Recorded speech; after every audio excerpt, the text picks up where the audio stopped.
Hello, everybody. Good afternoon, good morning, good evening, depending on where you're joining us from. It's a pleasure to have you with us. Please do note just right at the start of this webinar that this webinar is being recorded, and we now have AI translated captions as well if you'd like to listen to or read captions in a different language. So this is our Nature Positive University's webinar in April.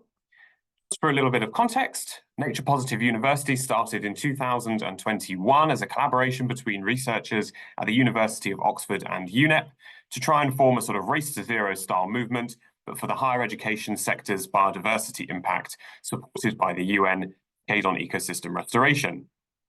We know that higher education has a massive global biodiversity footprint that needs to be dealt with.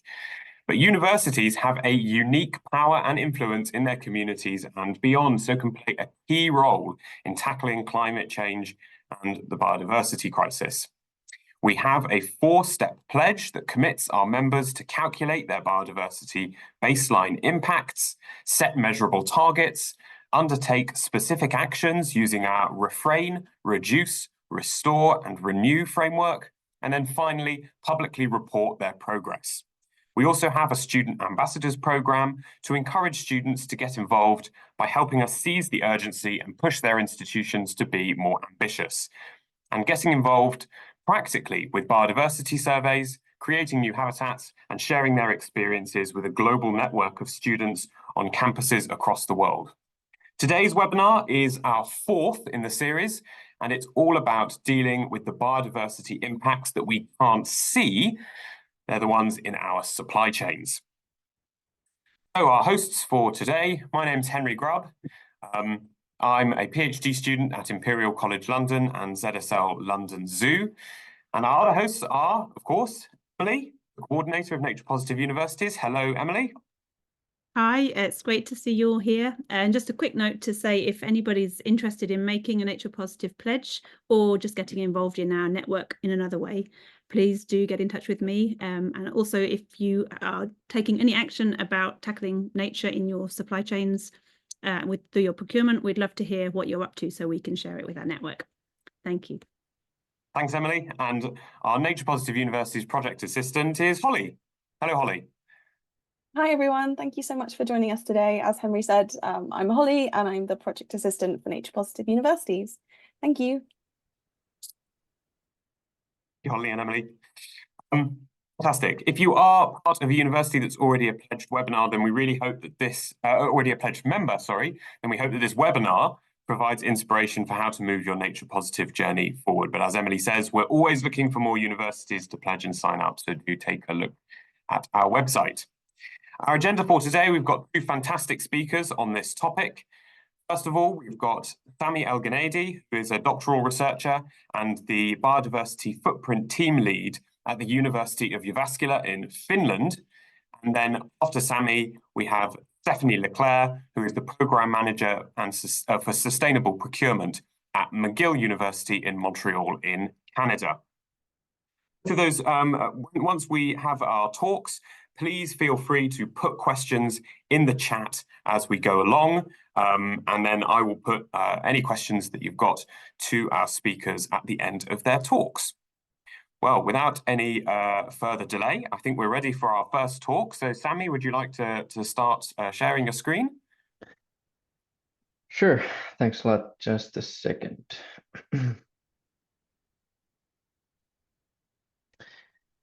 All right, I think you should be seeing it now. That's fantastic. Thanks, Sami. Yes, great. So, hi everyone. Good to meet you here today. My name is Sami El Geneidy, as was already introduced. So I'm basically from the University of Jyväskylä in Finland, which is in Northern Europe. I work basically in the School of Resource Wisdom and the Jyväskylä School of Business Economics. And my topic today would be the biodiversity footprint assessment that we did at our university, specifically focusing on the procurement biodiversity footprint.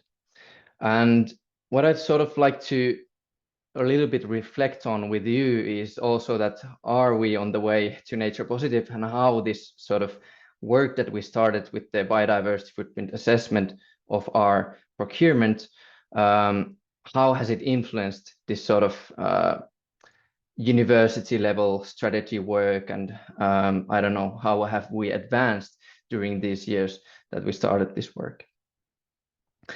So let's get started. Just a few words first about my university. So the University of Jyväskylä, in short JYU or U.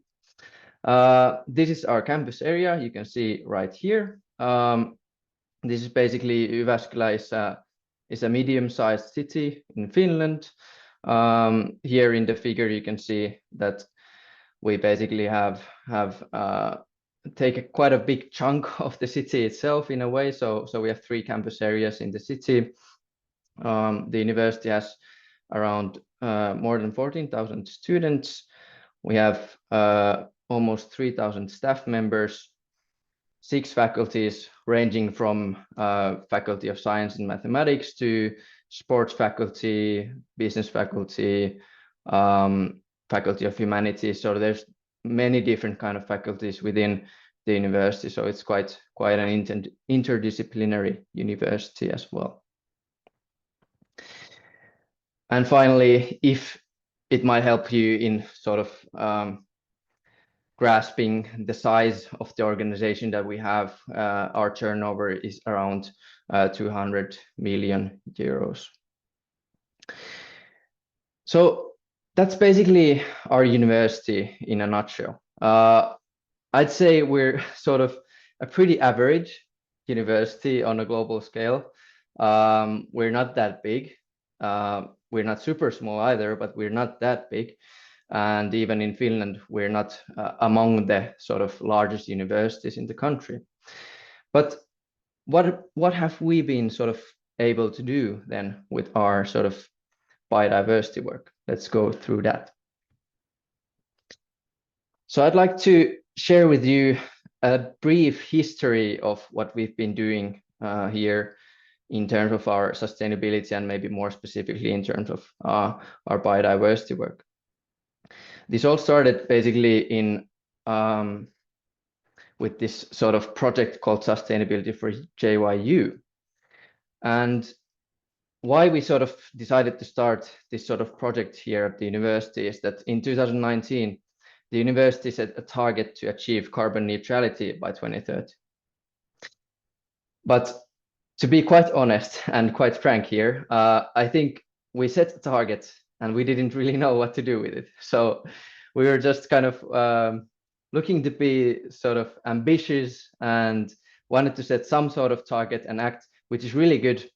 But at the same time, I think we didn't have a clear goal and sort of clear pathway towards what do we really want to do? How do we achieve this sort of carbon neutrality target? So in 2020, we basically started this project called Sustainability for JYU, where we basically assessed the carbon and biodiversity footprint of the university for the first time. And as you can see on the right, there's the figure about the report cover. Unfortunately, the report is only in Finnish, but we're on the way to sort of publishing the scientific work about that report as well in English. What happened next? So what's important about this assessment is that we basically did it in collaboration from the start with the School of Resource Wisdom, which is basically a community of scientists around the university, and the administration. So kind of from the beginning, we started this collaboration with the biodiversity footprint assessment with the university scientists and administration. I think this is one of the key points and takeaways from my presentation, that for us, this was a really good sort of starting point and combination to get this work started. What we did more specifically in this assessment is that we assessed the energy and procurement, carbon and biodiversity footprints. And through those links, which I think you can access then after the presentation slides are shared. You can find the English scientific paper preprints about these assessments.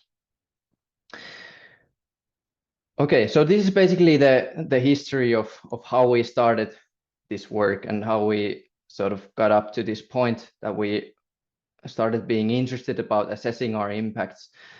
We started from the carbon neutrality target, but it sort of expanded to these nature targets, and then we started thinking that this biodiversity footprint could be interesting as well. So let me share with you how we did this biodiversity footprint assessment in particular and what it means now in terms of procurement biodiversity footprint.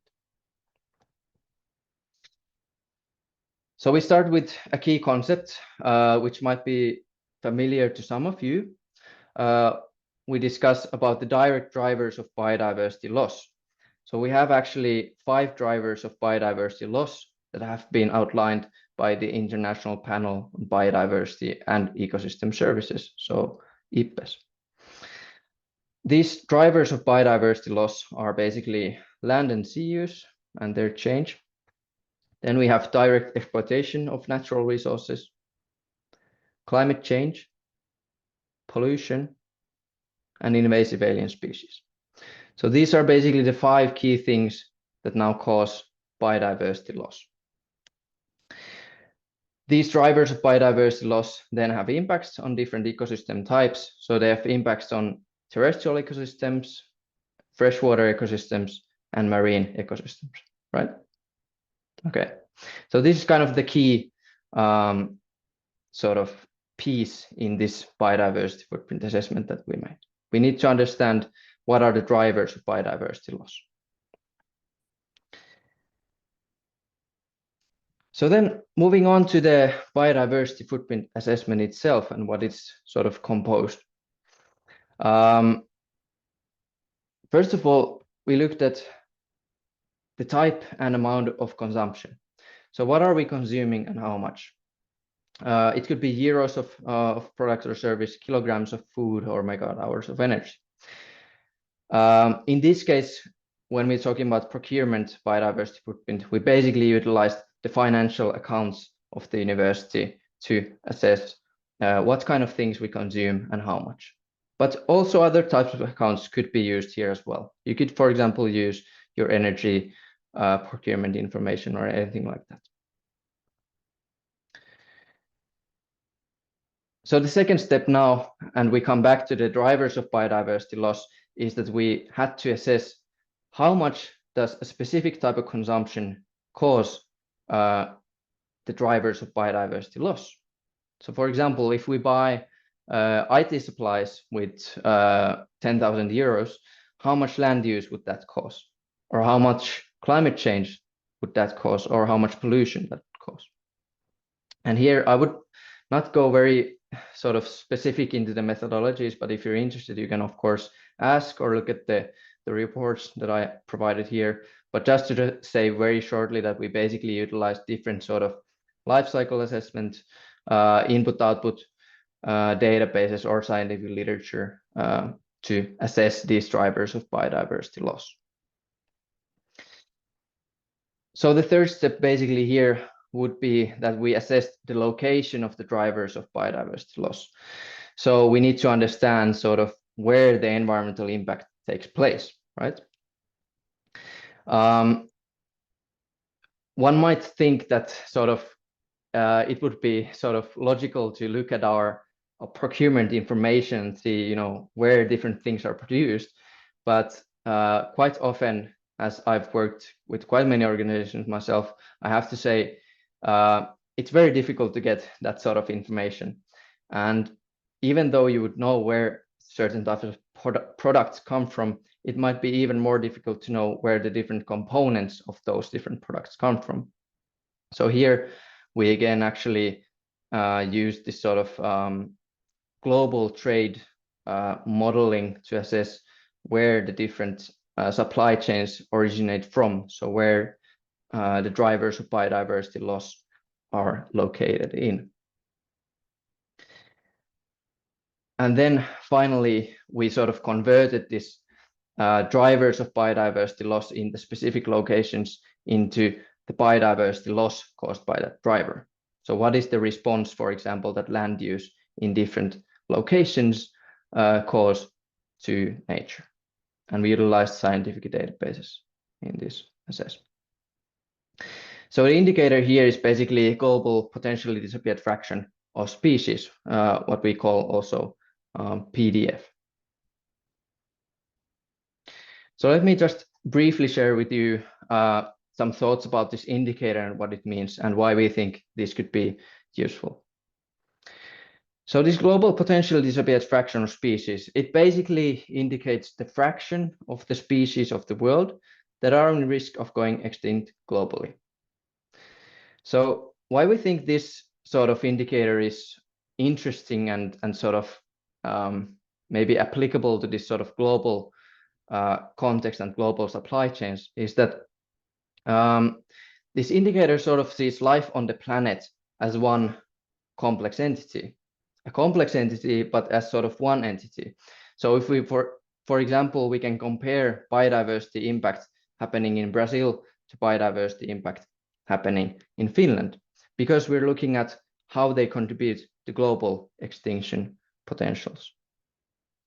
So actually we can compare biodiversity impact in different geographical locations, quite similar to this carbon dioxide equivalent that is used as a metric in carbon footprint assessments, right? So actually we've been claiming that this indicator that we've been sort of refining further could be called the biodiversity equivalent as well. But this is still sort of under peer review from the scientific community. So let's see what others think about this idea.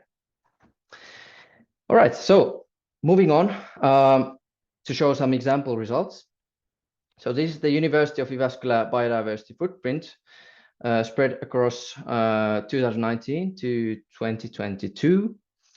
So here we see with different colors the different years, and on the horizontal axis we see the amount of the biodiversity footprint. And now we can, for example, compare and see what sort of product categories in our procurement portfolio cause the most biodiversity footprint. So we see, for example, here that IT supplies and services and different sort of machinery and supplies, they have a very high biodiversity footprint in our procurement portfolio. And actually we can see that it has been increasing even during the years. So from 2019 to 2022, we've been increasingly purchased more IT supplies, more machinery and supplies. Then on the other hand, we can see, for example, in our food procurement that there was this sort of a drop from 2019 to 2020. So we see sort of the COVID drop, so the corona pandemic drop in the footprint. But now when we look at 2022, it has sort of bounced back and rebounded back to its original state.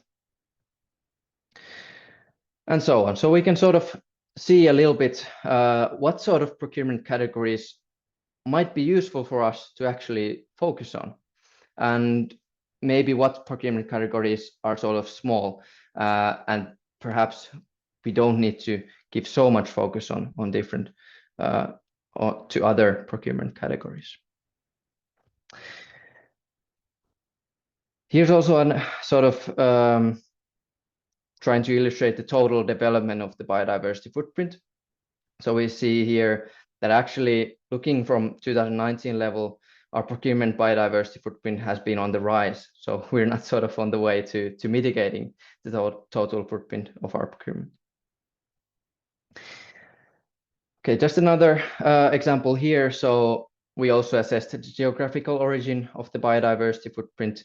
So in the map, you can see the more red, the more biodiversity footprint in one individual country.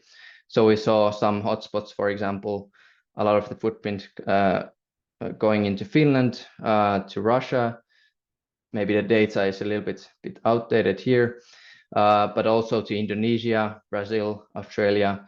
So our procurement biodiversity footprint actually is quite global as well. All right. So my sort of a little bit, let's say, provocative question here is that, so what? What does it matter that we've been doing this sort of assessment? Well, this is the answer. Roadmap to Planetary Wellbeing that has been published by the University of Jyväskylä as their environmental program. So what is that about?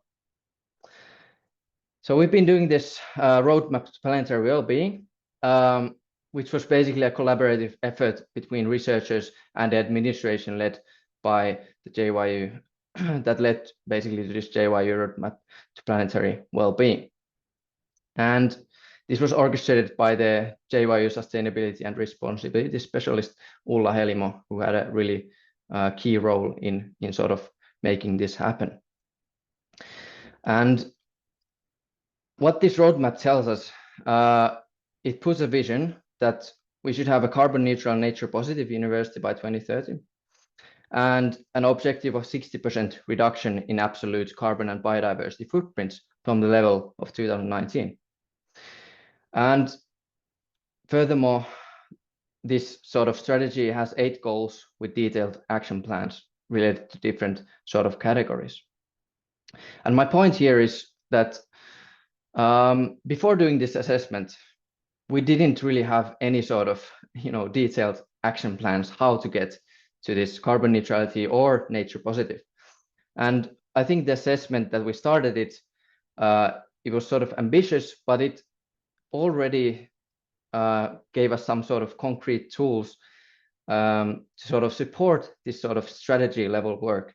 And it has kind of now come to daylight, and I think it's really sort of great now that the university sort of took up this work and really put it into the strategy as well. I think another outcome from this that I want to highlight is that I was basically the only person hired to do this job when I started here, and we had also a few thesis students working on this topic as well. And this collaboration kind of exploded in a way. And now we have a full sort of biodiversity footprint team at the university. We have a full research group with more than 10 people working, many PhD students starting, and different projects with different organizations around the society, reaching from larger organizations to smaller actors and citizens. And what I'm also trying to say here is that I think we universities, we are sort of bigger than we actually are, or we can be. Our research and sort of actions that we do at the university, they can play a big role in showcasing that, okay, this is possible, and we can sort of upscale and do this in the society as well. And that's why I think it's important that we as universities take the sort of front-running role in testing these methodologies as well. And yeah, just to say, here's a link to this biodiversity footprint database that we've been developing that has all these impact factors and that everyone could utilize, so they wouldn't have to go through this research work all over again. I think we will open this database really soon as well. Okay, to the last bits. So I want to reflect a little bit on some challenges and key messages. So basically the challenges that we've been facing here is, of course, I think there are still many limitations, many gaps in this methodology that we definitely need to face. But I think sort of we shouldn't just wait for all these things to be solved, but sort of test them and act at the same time, and then at the same time also develop the methodologies further. Also, I think this close collaboration with the administration, it has been very, very fruitful. And I think that sort of allowed us to make this so that we as researchers have benefited in sort of getting this research group together, but also the university benefited from it in the way that it could really sort of put forward this strategy. But this requires flexibility from both sides. So the administration sort of maybe needs to work with some uncertainties, and we researchers need to we're willing to use our time to support our working communities. And then I think, as I showed you there, the University of Jyväskylä is still a long way from nature positive, to be honest. But at the same time, I think we are sort of on the way to nature positive because we've started this journey. So my key messages here really are that I think it's crucially important that you get, whether you're from the administration, then you should get researchers involved if possible. And if you're a researcher, get the administration involved in what we are sort of doing and trying to push this nature positive goal forward. Second thing is, it would be tempting to say that, okay, every small step helps, but I think it's also crucial here to think big. So try to bring this discussion to the top management and strategy level as well. And third, start today. So I think we've been waiting long enough for the world to be saved. And as I said, there are still many limitations and gaps in what we're doing and in the methodologies, but I think we can already start, and I think it will be better that we start today. Thanks a lot. Thank you very much, Sami. It was fantastic and really, really, really interesting work. Just to let everybody know, we'll be sharing the slides at the end of the webinar. So you will have a copy of those slides and be able to use the links that Sami shared. Some very quick questions, Sami. First of all, from Sian Pickering, who asks, where did you get the data for use as the proxy for consumption? Did you get that data from your procurement team or your estates team or other places? Yeah, thanks. Good question. We basically got that from our basically the financial administration. So they had basically information about the financial accounts of the university, and that's how we got the information. But we've been also in touch with the procurement team and discussing sort of the results with them as well. Sian also asks, another institution wanted to run the same process, but obviously with their own consumption data. How much staff time do you think it would take, considering that you now have the methodology in place? It sounds like it can be transferred, but obviously it's never going to be an afternoon job. So how many staff hours do you think it would take to do it at a different place? Yeah, that's a nice and also tricky question, I think. I think if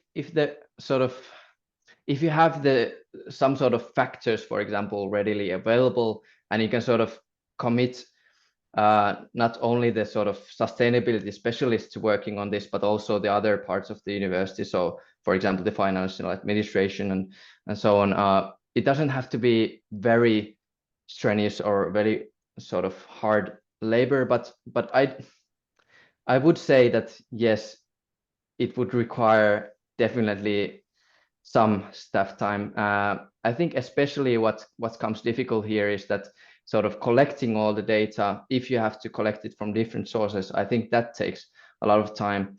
And then also the calculation bit, if you have the factors, is not very complex or time consuming, but interpreting the results and sort of thinking about what to do with them, I think that also takes quite a bit of time.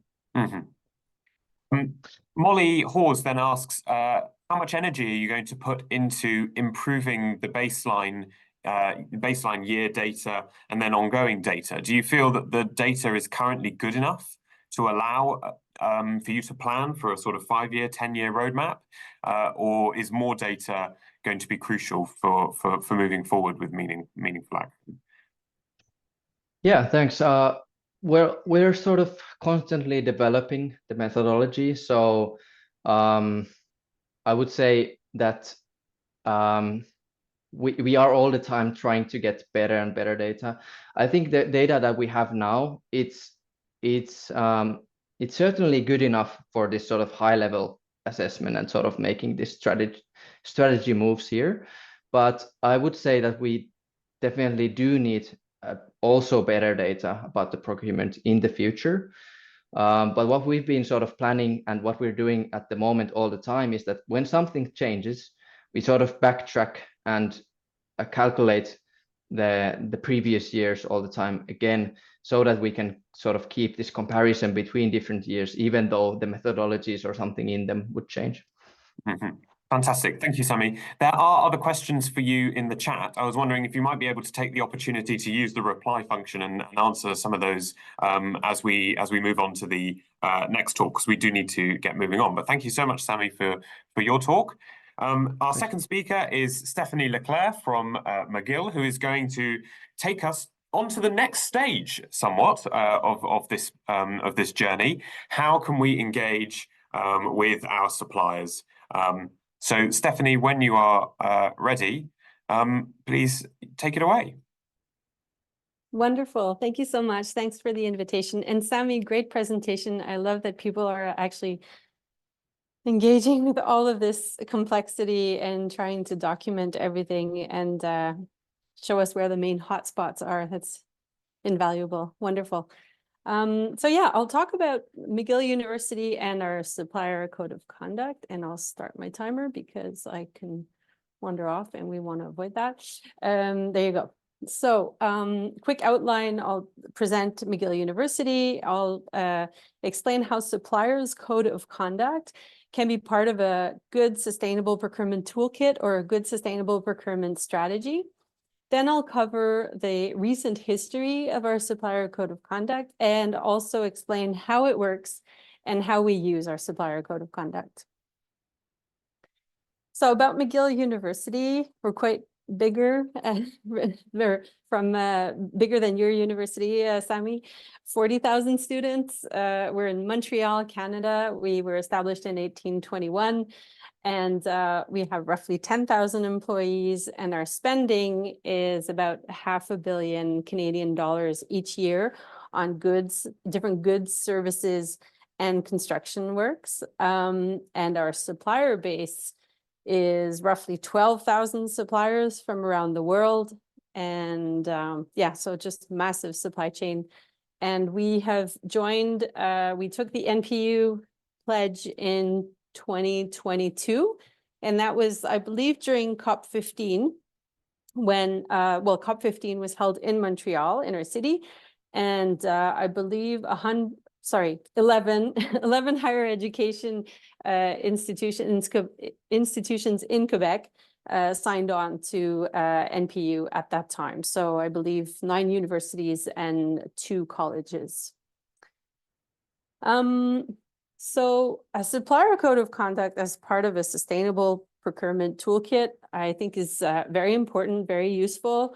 It's a 4 to 5 page document, a very high level document that shares your institution's values and your sustainability objectives.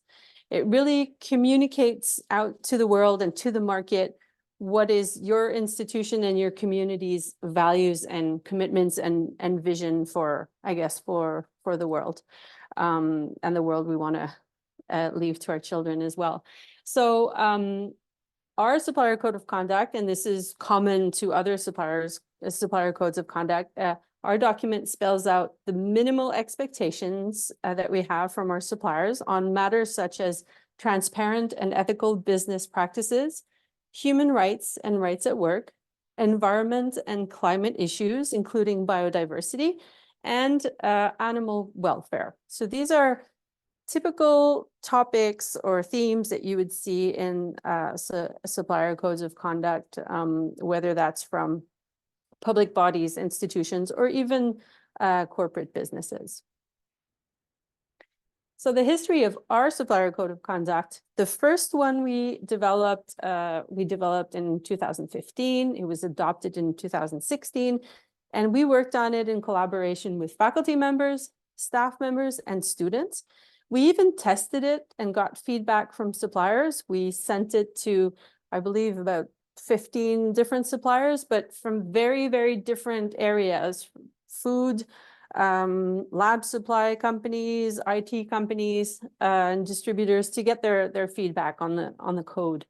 And since then, it's been applied to all of our contracts and all of our purchase orders. However, at the time, there were extensive provisions for environmental protection, but no specific mention of biodiversity. I'm still going to go over some of the content from that code of conduct, the supplier code of conduct from 2016. There's a key statement in there that we pulled in directly from our sustainability strategy, and that is that McGill recognizes the finite capacity of the biosphere to accommodate human activity. And therefore, we want to engage in business relations with suppliers who share this concern and who respect the following principles. Basically, we require compliance with environmental laws and regulation. We expect our suppliers to make a reasonable effort to verify compliance in their own supply chain. We want to manage, we want our suppliers to manage and reduce the negative environmental impacts of their operations, their products, their services, and their supply chain.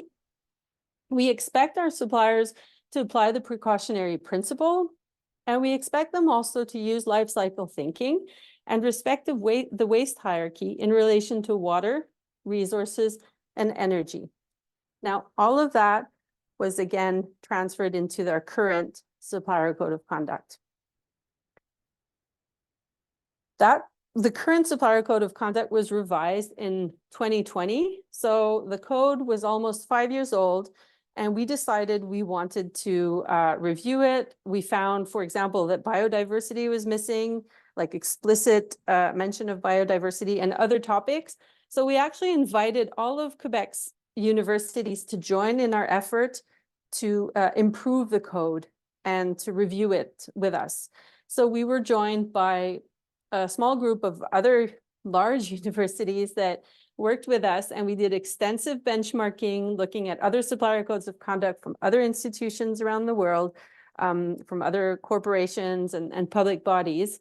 And we reviewed our code, and basically we found that we could roughly take McGill's supplier code of conduct and just improve it on a number of points. And so the new additions to the 2020 code of conduct, the one that we're using now, is that we've added a reference to the rights of Indigenous peoples. We've brought climate change mitigation and adaptation also at the forefront. We've included a specific reference to biodiversity, and we've included also the idea of, expecting our suppliers to be committed to equity, diversity, and inclusion as we are.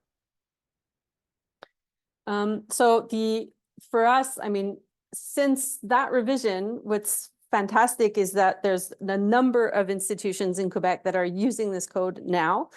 Not all of them are, but it is a supplier code of conduct that is public. It's available on our website. Any other institution, as a matter of fact, not just in Quebec, but in Canada or even abroad, if you feel inspired by it, you can borrow from it freely.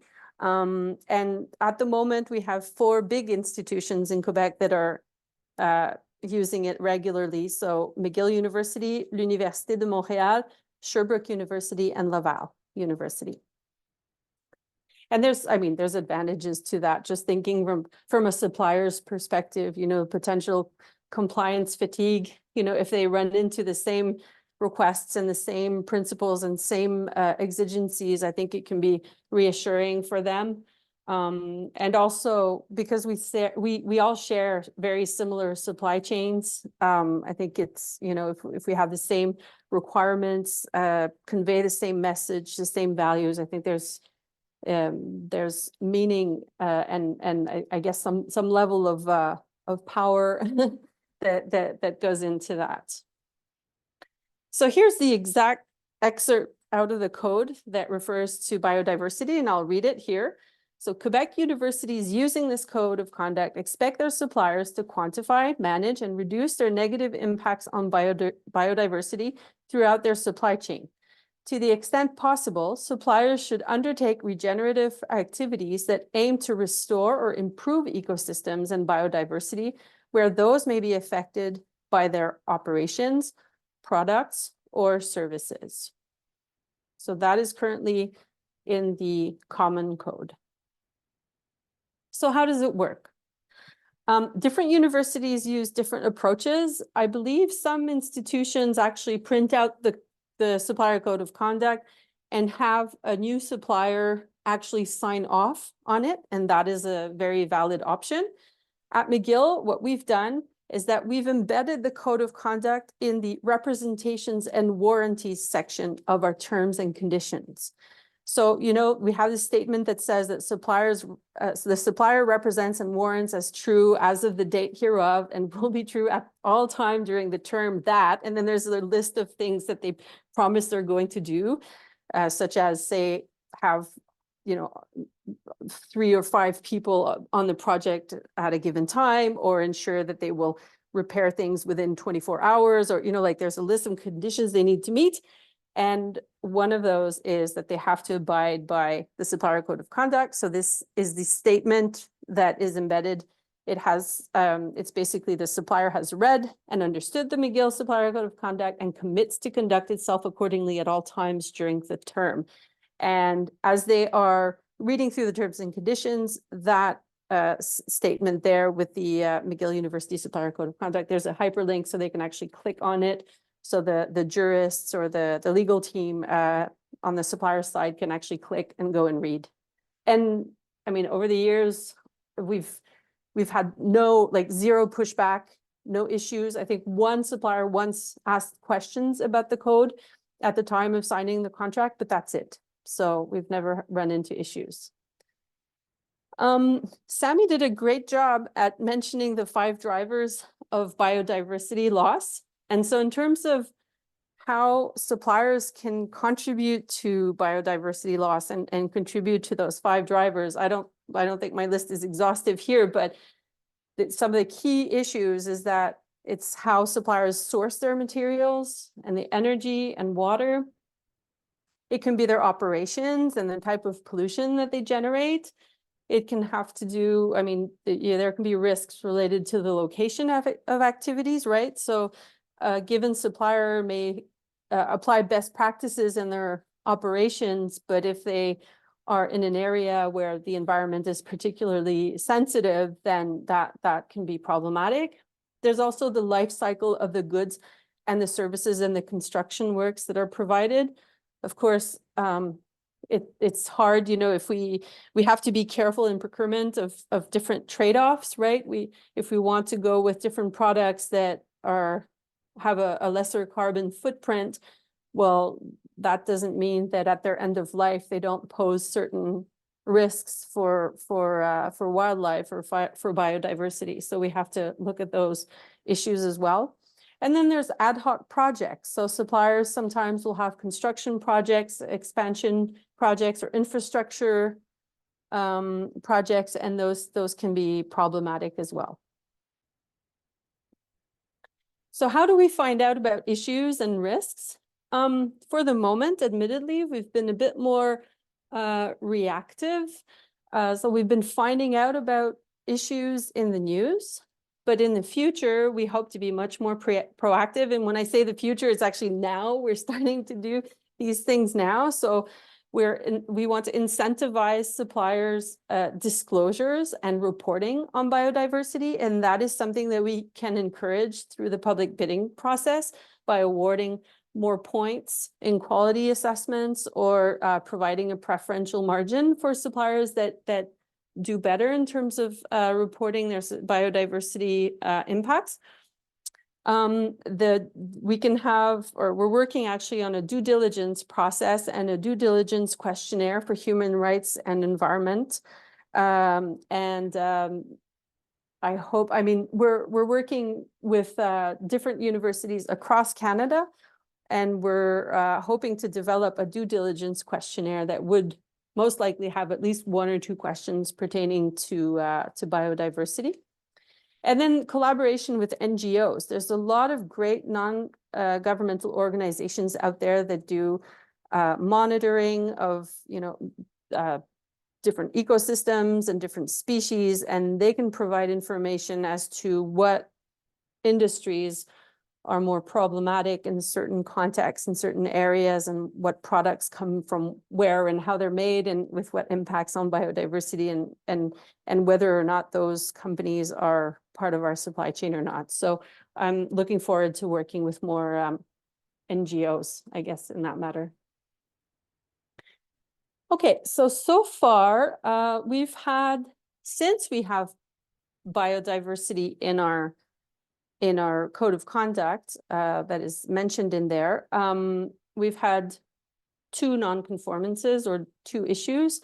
And actually, I just want to come back. The inspiration for our action on these things is very much tied to the principles in ISO 26000, which is the standard for corporate social responsibility, and ISO 20400, which is a standard and it's guidance for sustainable procurement. So those key documents hang really well together, and they really make it clear that in terms of, you know, sustainable operations, firms or all organizations should strive to avoid complicity with suppliers' wrongful acts. So that is what inspires our work, and also just the idea that we want our suppliers to align with our community's vision and values.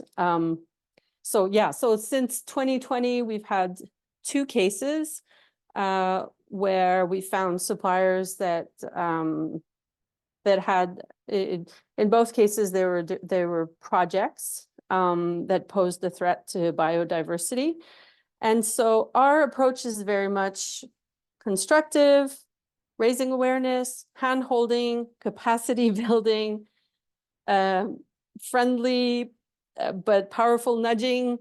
And so we write a letter, you know, we read up what's in the news, we understand what's happening, and if there's, you know, concerns, we just write to our supplier and say, hey, can you please explain to us what this situation is about?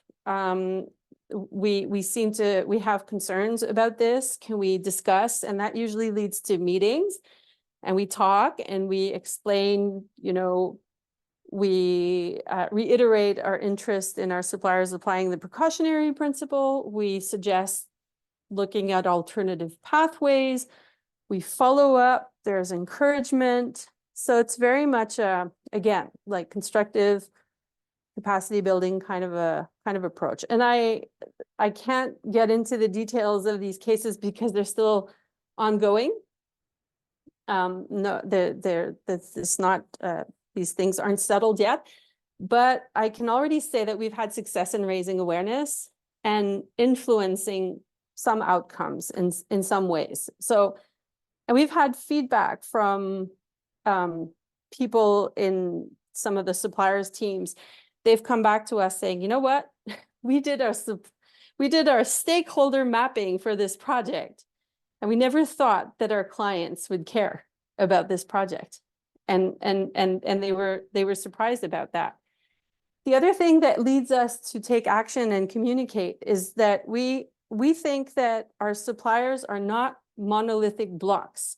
We think that within firms and organizations, there's different teams and there's different perspectives in there. And maybe there's a group in that firm that wants to promote the precautionary principle, wants to do a better impact assessment, wants to promote looking at different alternatives, but maybe their voice isn't heard, right? We're not taking that for granted, but it is a possibility. So us writing a letter and sharing our concern can sort of lend a bit more of a stronger voice to that group, and perhaps help just inform better decisions. So that is the perspective that we have. So yeah, I guess the key takeaways: sustainable procurement can absolutely contribute to universities' biodiversity strategies, the invisible part of our biodiversity footprint, as Sami was saying. And having a supplier code of conduct can absolutely help align spending with biodiversity commitments and raise awareness among suppliers and reduce biodiversity risks in supply chains, and avoiding complicity, which is very important. And it helps provide legitimacy to intervene when needed, right? So if you don't have a supplier code of conduct and you're wedded to, or you're working with we're spending a lot with a particular firm, and they're wreaking havoc in the environment, and then your hands are tied, and you know, on what grounds can you intervene? So having a supplier code of conduct is really good. However, and this is one of the takeaways also, I think universities are not immune to greenwash, so we have to be careful. I mean, I think institutions that are interested in going down this path, they will only have a meaningful impact if, you know, they adopt the code, but then there's also follow-up action and collaboration with suppliers, right? So you want to avoid a situation where everybody goes crazy about adopting supplier codes of conduct and they have them, but then it's just communications on their website and then they don't follow up. So that a bit of a warning, I guess. So thank you very much. I think that's it for me. I have the link here to our supplier code of conduct and my email if anybody has any questions or comments. Thank you very much, Stéphanie. That's fantastic. It's really great to see a practical example of what's being done and to take inspiration from that. Can I ask you, actually, before I ask you, if you have any questions for Stéphanie, please do put them in the chat. I can see there's a couple in there already, but please keep them coming in. In the meantime, I'm just going to quickly ask, Stéphanie, where do you see the future of the Code of Conduct? How do you see it evolving and what will it look like in 5 years' time? That's a great question. I see that, I see that within the next few years, most universities will have one.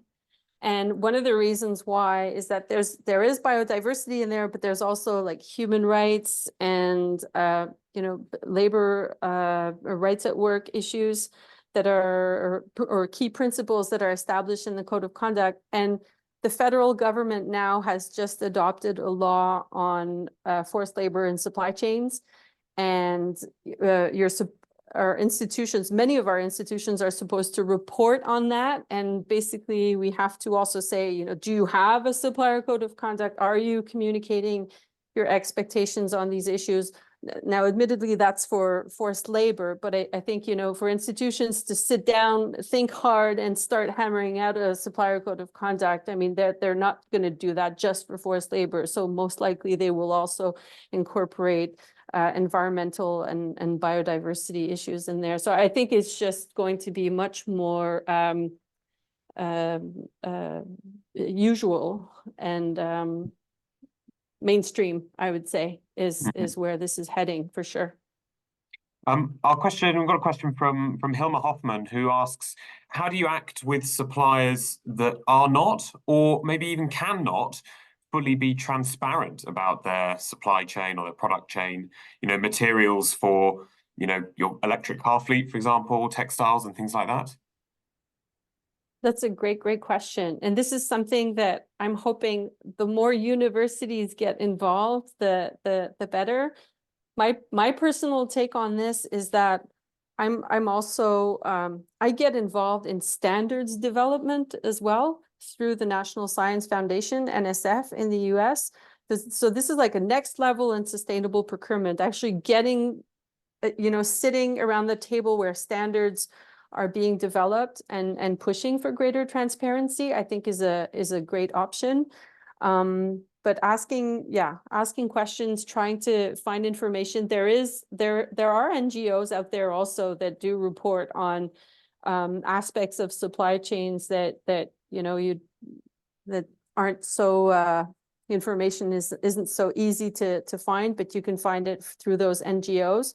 But yeah, no, it is an issue, the lack of transparency in some sectors, but I don't want to say that it's always meant to be that way, right? It is sometimes it just happens, and if you and other universities, if we all say, well, you know what, we care about this and it's important, and we can, you know, incentivize that somehow and recognize that as part of the procurement process, then that I think can help for sure. But it's like we're just at the beginning of this wave of people understanding how to use procurement mechanisms and tools and levers to drive change. And I guess we need more people interested in this and working on this to make things happen. We've got another question from Simon Pickering, who asks, So with 12,000 suppliers, how do you work out, which suppliers are high impact or high risk in relation to biodiversity in order to focus your efforts? Yeah, that's a great question. So because we will start developing our due diligence questionnaire, we're going to have that reflection. Okay, so who do we administer it to first? Well, I'm certainly going to look up Sami's work, but there's also work out there from the WWF and other organizations that highlight, what are the key markets. We even look at different legislative developments like the EUDR, for example, in Europe against deforestation. What commodities are they going after?